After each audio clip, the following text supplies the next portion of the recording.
अस्सलाम वालेकुम जी स्टूडेंट्स, क्या हाल है? सब ठीक ठाक हैं? अच्छा जी स्टूडेंट्स, सो आज का ये जो लेक्चर है हमारा, ये है week number 4 BBA second semester का जो सब्जेक्ट है इंट्रोडक्शन टू मैनेजमेंट का, उसका वीक नंबर 4 है। ठीक है, एंड वीक नंबर 4 है आपका, दैट इज़ प्लानिंग।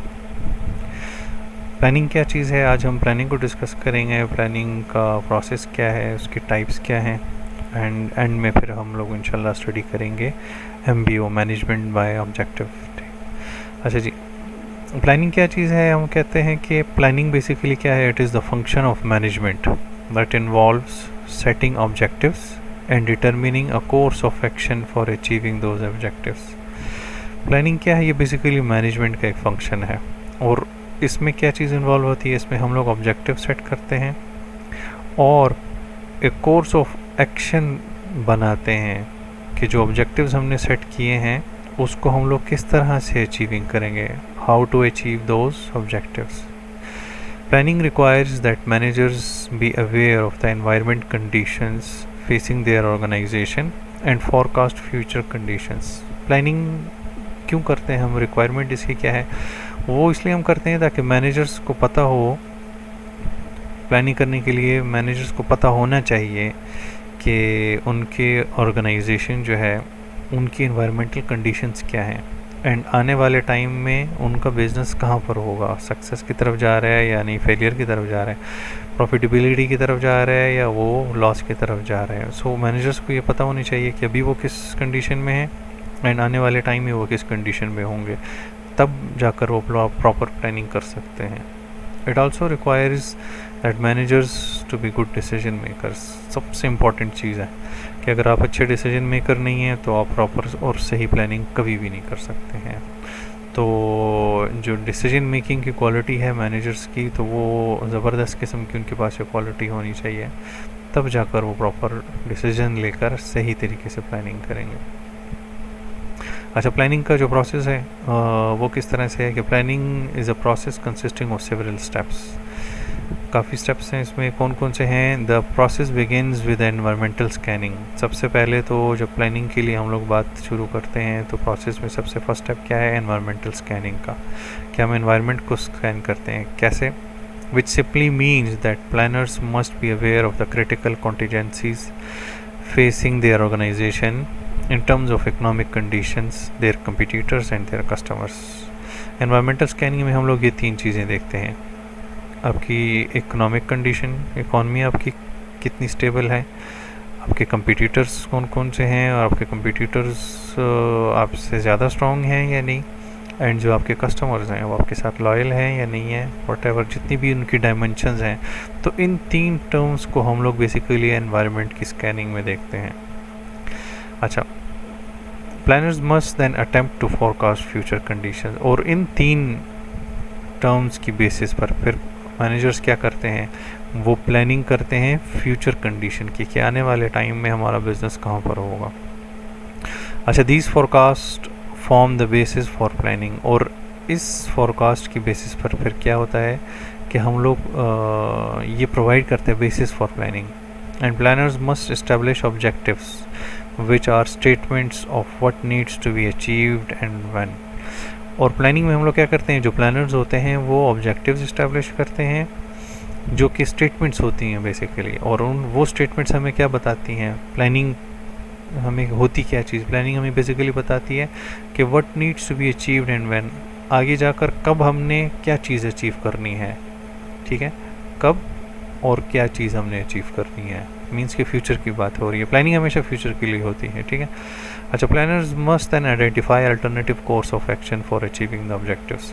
अच्छा, ये नहीं है कि आपने सिर्फ एक ही प्लान बना लिया और कंसिडर कर लिया कि जी मेरा यही प्लान होगा और ये प्लान आपका 100% एक्यूरेट होगा और कल को जाके आपने यही ऑब्जेक्टिव्स अचीव कर लेने हैं। नहीं, ज़रूरी नहीं है कि जो प्लान आपने बनाया है वही प्लान आपका अचीव हो, बल्कि आपने अल्टरनेटिव कोर्स ऑफ एक्शन भी बनाने होंगे, ठीक है। क्योंकि अगर एक प्लान आपका काम ना करे तो उस प्लान को अचीव करने के लिए आपके पास अल्टरनेटिव कोर्स ऑफ एक्शन होने चाहिए, मुख्तलिफ़ किस्म के रास्ते होने चाहिए। After evaluating the various alternatives, planners must take decisions about the best course of action for achieving the objective. और वो जो अल्टरनेटिव्स आपने बनाए होंगे उन अल्टरनेटिव्स में फिर आपने एवेलुएट करना होगा कि कौन सा सबसे बेस्ट कोर्स ऑफ एक्शन है, कौन सा कोर्स ऑफ एक्शन जो है वो आपके लिए फिजिबल भी है, सस्ता भी है एंड करने में आसान भी है.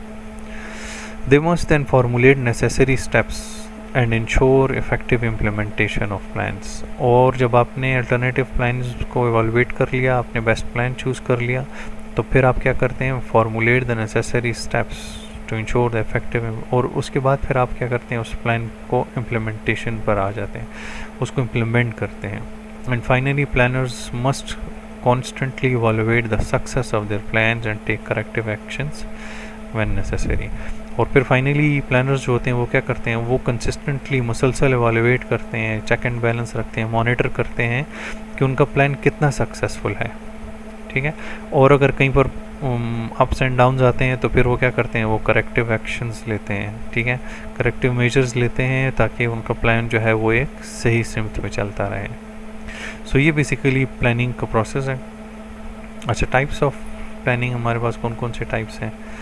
टाइप्स में जो सबसे पहले हम लोग, अच्छा, there are different types of plans and planning. सबसे फर्स्ट वन है स्ट्रेटेजिक प्लानिंग. स्ट्रेटेजिक प्लानिंग कौन सी प्लानिंग्स होती हैं. It involves analysing competitive opportunities and threats as well as the strengths and weaknesses of the organisation and then determining how to position the organisation to compete effectively in the environment. Strategic planning में हम लोग क्या करते हैं, हम लोग competitive market में competitors को देखते हैं कि हम अपने कम्पिटिटर्स के साथ कितना कम्पीट कर सकते हैं.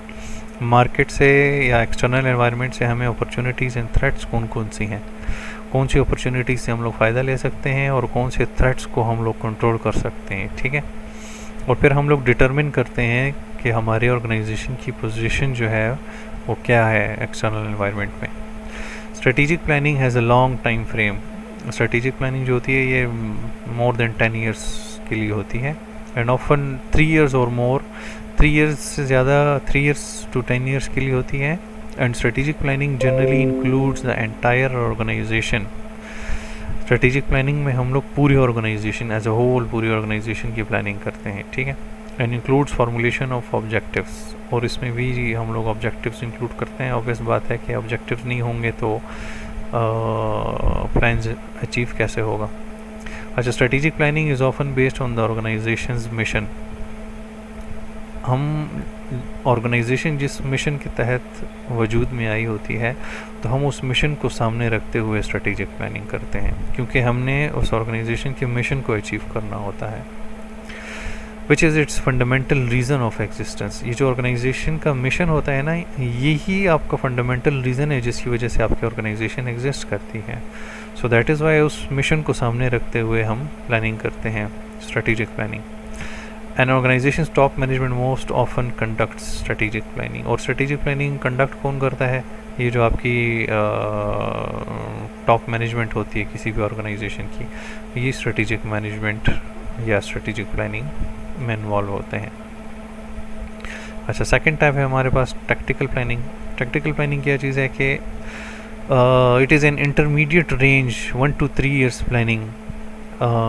जो स्ट्रेटेजिक प्लानिंग था वो हमने देखा कि 3 to 10 ईयर्स है और मोर देन 10 ईयर्स के लिए होती है, जबकि टैक्टिकल प्लानिंग हमारे पास क्या होती है, ये हमारे पास इंटरमीडिएट रेंज की होती है, 1 to 3 ईयर्स की होती है. And is design to develop relatively concrete and specific means to implement the strategic plan. ठीक है. और इस टैक्टिकल प्लानिंग में बेसिकली हम लोग जो हमारा लॉन्ग टर्म प्लान होता है, स्ट्रेटेजिक प्लान, उस प्लान को किस तरीके से हमने अचीव करना है, तो उसके लिए हम लोग concrete and specific means provide करते हैं. ठीक है ना. टैक्टिकल प्लानिंग में हम क्या करते हैं, जो strategic plan, long term plan जो हमने बनाया है उसको अचीव करने के लिए हम लोग कुछ concrete means, course of actions बनाते हैं कि हम अपने लॉन्ग टर्म प्लानिंग को ईजीली अचीव कर सकें. Middle level managers often engage in tactical planning. अच्छा, टैक्टिकल प्लानिंग में कौन होते हैं, मिडिल लेवल के जो मैनेजर्स होते हैं. सीईओ या टॉप मैनेजमेंट इसमें इंक्लूड नहीं होती. अच्छा, ये बातें अपने साथ एग्ज़ाम के लिए याद रखें, अक्सर आ जाते हैं ऑब्जेक्टिव्स में कि स्ट्रेटेजिक प्लानिंग कौन करता है, टैक्टिकल प्लानिंग कौन करता है. तो स्ट्रेटेजिक प्लानिंग टॉप मैनेजमेंट करती है, टैक्टिकल प्लानिंग जो है वो मिडिल लेवल मैनेजमेंट करती है. अच्छा, operational planning generally assumes the existence of organizations wide और submit goals and objectives specific ways to achieve them. goals and objectives बना लेते हैं कि हम लोगों ने अपनी जो लॉन्ग टर्म स्ट्रेटेजिक प्लानिंग उसको हमने किस तरह से अचीव करना है. अच्छा, ऑपरेशनल प्लानिंग में क्या है कि it is a short range less than a year planning that is design to develop specific action steps that support the strategic and technical plans. हम अपने स्ट्रेटेजिक प्लान्स और जो टैक्टिकल प्लान्स जो हमने बनाए होते हैं उनको सपोर्ट करने के लिए हम लोग फिर शॉर्ट टर्म में लेस देन अ ईयर जो प्लान्स जो एक्शंस बनाते हैं जिसके थ्रू हम लोग अपने टैक्टिकल और स्ट्रेटेजिक प्लान्स को अचीव करते हैं, इसको हम लोग कहते हैं ऑपरेशनल प्लानिंग. ठीक है. अच्छा जी, here comes one another aspect that is management by objectives. MBO का नाम शायद आप लोगों ने सुना हो, नहीं सुने तो यहाँ पर इसको डिस्कस करते हैं, प्लानिंग से ही रिलेटेड है. मैनेजमेंट बाय ऑब्जेक्टिव किसे कहते हैं कि it is a philosophy of management, a planning and controlling technique. MBO जो है ये basically planning and controlling technique है हमारे पास मैनेजमेंट में. ठीक है. And an employee involvement program, जिसमें हम लोग क्या करते हैं, एम्प्लॉय की इन्वॉल्वमेंट करते हैं. किस तरह से करते हैं, प्रोसेस इसका क्या होता है, उसको भी हम लोग डिटेल में देखते हैं. कि as management philosophy MBO stems from the human resource model and theory Y's assumption that employees are capable of self direction and self control. ठीक है. अभी इससे पिछले लेक्चर में हम लोगों ने थ्योरीज पढ़ी थी, theory X and theory Y, जिसमें हम लोगों ने देखा था कि थ्योरी एक्स वाले जो एक्सपेरिमेंट उन्होंने किया था, तो उस थ्योरी एक्स में वो क्या है कि जो मैनेजर्स होते हैं, जो एम्प्लॉयज़ होते हैं, वो सुस्त होते हैं, वो काम नहीं करते हैं, उनको फोर्स करते हैं बल्कि मैनेजर्स. जबकि थ्योरी वाई में हमने देखा था कि एम्प्लॉयज़ जो होते हैं वो मोटिवेटेड होते हैं, वो खुद से इनिशिएटिव होते हैं, क्रिएटिव होते हैं, खुद से काम में हिस्सा लेते हैं. तो ये जो MBO निकला है बेसिकली थ्योरी वाई की एजम्पशन से ही निकला है कि एम्प्लॉयज़ जो हैं वो कैपेबल होते हैं सेल्फ डायरेक्शन में एंड सेल्फ कंट्रोल में. तो जिन्होंने थ्योरी एक्स थ्योरी वाई नहीं पढ़ी है तो वो पिछला लेक्चर मेरा देख लें, उसमें मैंने theory X and theory Y को डिटेल में एक्सप्लेन किया है. अच्छा, MBO also is anchored in Maslow needs theory, Maslow hierarchy of needs की थ्योरी, वो भी मैंने पिछले लेक्चर में डिटेल में डिस्कस की है, जिसमें हमने देखा था ना कि सेफ्टी नीड्स हैं, सेल्फ एक्चुअलाइजेशन नीड्स हैं और वो सारे नीड्स हमने देखे थे. तो उस थ्योरी की बेसिस पर ये MBO बेसिकली एक स्ट्रेटेजिक और प्लानिंग का प्रोसेस है. And the reasoning is that the employee involvement in the planning and control process provides opportunities for the employee to immerse the self in the work related activities, to experience work as more meaningful and to satisfy higher order needs such as self esteem. आपको अगर याद आ रहा हो तो self esteem की बात हम लोगों ने मास्लो हायरार्की ऑफ नीड्स में की थी. ठीक है. Which leads to increase motivation and job performance, जिसमें हम लोगों ने बात की थी कि जितना एम्प्लॉई जो है डिसीजन मेकिंग में इन्वॉल्व होगा उतना उस एम्प्लॉई जो है तो उसकी मोटिवेशन इंक्रीज़ होगी और उसकी जॉब परफॉर्मेंस बेहतर होगी. सेंट्रलाइजेशन एंड डिसेंट्रलाइजेशन का कॉन्सेप्ट हम लोगों ने फर्स्ट वीक में डिस्कस किया था, वीडियो में मैंने डिस्कस भी किया हुआ है. तो LMS पे मैंने उसके नोट्स भी अपलोड कर दिए, वहाँ पर आप देख लें. तो जितना हम लोगों ने इसको डिस्कस किया था कि जितनी डिसेंट्रलाइज ऑर्गेनाइजेशन होगी और ऑर्गेनाइजेशन में एम्प्लॉयज़ को डिसीजन मेकिंग में इन्वॉल्व किया जाएगा, प्लानिंग में इन्वॉल्व किया जाएगा, तो उतनी उनकी मोटिवेशन ज़्यादा होगी, जॉब परफॉर्मेंस ज़्यादा होगी. सो इसीलिए हम लोग क्या करते हैं, प्लानिंग में हम लोग एक कॉन्सेप्ट इंट्रोड्यूस किया है मैनेजमेंट बाय ऑब्जेक्टिव्स का, और जिसमें हम लोग क्या करते हैं, एम्प्लॉयज़ को इन्वॉल्व कर लेते हैं ताकि वो मोटिवेटेड रहें और उनकी जॉब परफॉर्मेंस अच्छी रहे. अच्छा, this approach was proposed by Peter Drucker in 1960s and by definition the process of management by objective shows a personal management system. ये एक पर्सनल मैनेजमेंट सिस्टम है जो कि पीटर ड्रकर ने 1960s में इंट्रोड्यूस किया था. Where the organisation sets plan, और इस MBO में क्या होता है कि ऑर्गेनाइजेशन जो है प्लान सेट करती है, फिर उसको मॉनिटर करती है and achieve specific objectives with the mutual cooperation of both high level and low level employees. और फिर वो क्या करती है, अपने स्पेसिफिक ऑब्जेक्टिव्स को अचीव करती है जिसमें हाई लेवल के और लो लेवल के एम्प्लॉयज़ दोनों को मिलाकर, टॉप मैनेजमेंट और मिडिल एंड लोअर मैनेजमेंट, इन सबको कंबाइन करके वो अपने स्पेसिफिक ऑब्जेक्टिव्स को अचीव करती है. तो जब भी बिज़नेस अपने टॉप मैनेजमेंट, मिडिल और लो मैनेजमेंट को कंबाइन करके कुछ स्पेसिफिक ऑब्जेक्टिव्स अचीव करना चाहे, तो इस किस्म के सिस्टम को हम लोग क्या कहते हैं, मैनेजमेंट बाय ऑब्जेक्टिव, या उसको हम लोग MBO कहते हैं। अच्छा, with the aim to achieve higher or greater efficiency and performance, employees motivation is really important to have, and management by objective is the best approach to do so। अगर आप अपने एम्प्लॉयज़ की efficiency को और उनकी motivation को increase करना चाहते हैं तो MBO जो है ये सबसे बेस्ट तरीका है कि जिससे वो मोटिवेटेड भी रहें और उनकी परफॉर्मेंस भी इंक्रीज़ हो। अच्छा, ये मैनेजमेंट बाय ऑब्जेक्टिव्स का प्रोसेस है कि MBO हम लोग जब डिज़ाइन करते हैं तो इसमें हम लोग क्या करते हैं, involvement of the self in work, अपने आप को इन्वॉल्व करते हैं, एम्प्लॉयज़ को इन्वॉल्व करते हैं, हायर लोअर मैनेजमेंट को इन्वॉल्व करते हैं। ठीक है, मकसद क्या होता है कि high order need satisfaction. Self esteem को हमने डिस्कस किया था ना मास्लो हायरार्की ऑफ नीड्स की थ्योरी में, तो हम लोग क्या करते हैं, हाई ऑर्डर नीड सेटिस्फेक्शन, इससे हमें नीड सेटिस्फेक्शन मिलती है। मीन्स कि हमें पता चलता है, सेल्फ एस्टीम होती है कि हाँ जी हमें भी ऑर्गेनाइजेशन प्लानिंग में या डिसीजन मेकिंग में इन्वॉल्व कर रही है, तो वी फील बेटर, मोटिवेटेड रहते हैं। तो इससे इस इन्वॉल्वमेंट से क्या चीज़ क्रिएट होती है, कमिटमेंट क्रिएट होती है, एंड साइकोलॉजिकल ओनरशिप। आप साइकोलॉजिकली अपनी सोच में आप ये सोच रहे होते हैं कि हाँ भाई वाकई मैं इस ऑर्गेनाइजेशन को ओन कर रहा हूँ, ये मेरी अपनी ज़ाती ऑर्गेनाइजेशन है, आप उसको ओनरशिप फील करते हैं। ठीक है, एंड ये दोनों चीज़ें, कमिटमेंट एंड साइकोलॉजिकल ओनरशिप, क्या चीज़ क्रिएट करती हैं, ये दोनों क्रिएट करती हैं इंट्रिंसिक वर्क मोटिवेशन। ये आपके अंदर वर्क मोटिवेशन फिर क्रिएट करती हैं, फिर आप ख़ुद से कहते हैं कि मैं और ज़्यादा काम करूं, और ज़्यादा काम करूं, मोटिवेटेड हो जाते हैं। और जितनी इंट्रिंसिक मोटिवेशन आपकी ज़्यादा होगी उतना आप जॉब परफॉर्मेंस जो है वो सबसे बेस्ट देंगे, आपकी एफिशिएंसी जॉब परफॉर्मेंस में हायर से हायर होती चली जाएगी। So this is the process of MBO। ठीक है, एंड इस बेसिकली जॉब परफॉर्मेंस को इंक्रीज़ करने के लिए हम लोग क्या करते हैं, MBO मैनेजमेंट बाय ऑब्जेक्टिव का स्टेप लेते हैं और उसमें एम्प्लॉय की इन्वॉल्वमेंट करते हैं। अच्छा जी, MBO का प्रोसेस जो है, स्टेप्स इसमें कौन कौन से इन्वॉल्व हैं या stages. So the process of MBO involve 4 की स्टेजेस।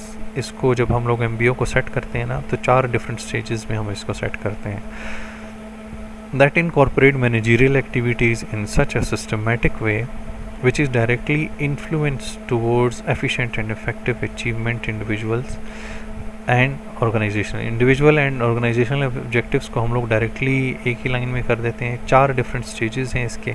ठीक है, स्टेज 1 में हम लोग क्या करते हैं, collectively formulate job objectives compatible with overall departmental objectives. हम लोग क्या करते हैं, जो एम्प्लॉयज़ के जो जॉब ऑब्जेक्टिव्स होते हैं उनको, और जो डिपार्टमेंट के या आपके ऑर्गेनाइजेशन के जो ऑब्जेक्टिव्स होते हैं उन दोनों को हम लोग फार्मूलेट करते हैं और उनको इनलाइन करने की कोशिश करते हैं। क्योंकि जब एम्प्लॉयज़ के और आपके ऑर्गेनाइजेशन के ऑब्जेक्टिव्स सेम होंगे, सिमिलर होंगे, तब एफिशिएंसी आएगी। तो स्टेज 1 में हम क्या करते हैं, एम्प्लॉयज़ के और जो डिपार्टमेंट है आपका या जो ऑर्गेनाइजेशन है उसके ऑब्जेक्टिव को फॉर्मलाइज़ करते हैं। सेकंड स्टेप में फिर हम लोग क्या करते हैं कि we collectively formulate an action plan evaluating technique and schedule. फिर हम लोग एक एक्शन प्लान बनाते हैं, तरीक़ाकार बनाते हैं कि हम लोगों ने किस तरीके से इस ऑब्जेक्टिव को अचीव करना होगा। ठीक है, टेक्निक बना लेते हैं और उसको शेड्यूल कर लेते हैं, टाइम फ्रेम उसके लिए बना लेते हैं। अच्छा जी, स्टेज 3 में क्या होता है कि हम लोग प्लान को इम्प्लीमेंट कर देते हैं। जो प्लान्स हमने बनाए हैं, जो एक्शंस हमने बनाए होते हैं, जो फॉर्मुलेशन हम लोगों ने ऑब्जेक्टिव्स की होती है, फिर उसको हम लोग इम्प्लीमेंट कर देते हैं। एंड स्टेज 4 में हम लोग क्या करते हैं, we collectively monitor the performance और design corrective action if needed. हम लोग फिर लास्ट स्टेज में क्या करते हैं कि जो प्लान हमने इम्प्लीमेंट किया इसकी हम लोग मॉनिटरिंग करते हैं। ठीक है, इसको हम लोग वॉच करते हैं कि इसमें कोई फेलियर तो नहीं आ रहा है। हम लोग, हमारा प्लान जो है जैसे हम लोगों ने प्लानिंग की थी उसी के मुताबिक चल रहा है। एंड अगर कोई प्रॉब्लम आती है तो we design corrective action if needed. और अगर कोई प्रॉब्लम आती है तो फिर हम लोग करेक्टिव एक्शन लेते हैं, उसको हम लोग वापस ठीक करने की कोशिश करते हैं।